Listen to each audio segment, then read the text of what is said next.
Selamat pagi Indonesia. Anda menyaksikan seputar Bali terkini pukul 9 WITA bersama saya Dwi Vera. Pemilihan Bupati dan Wakil Bupati Buleleng pada seleksi Kepala Daerah Buleleng 2017 sudah memasuki tahapan pengumuman penyerahan syarat dukungan minimal bagi calon perseorangan. Tahapannya akan ada verifikasi faktual untuk menentukan lulus tidaknya pasangan calon.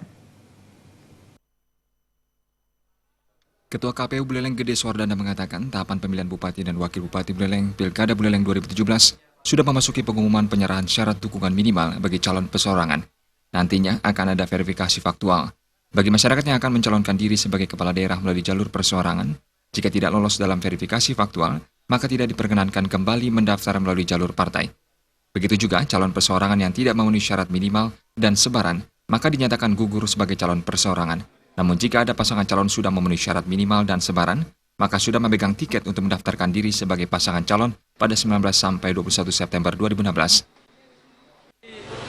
Calon perseorangan, jika sudah mengajukan dukungan, kemudian KPU melakukan verifikasi faktual, nah jika salah satu atau kedua-duanya dari bakal calon perseorangan itu mengundurkan diri, maka yang bersangkutan tidak boleh diusung lagi oleh partai politik sebagai calon. Kalau yang gugur berarti juga nggak boleh.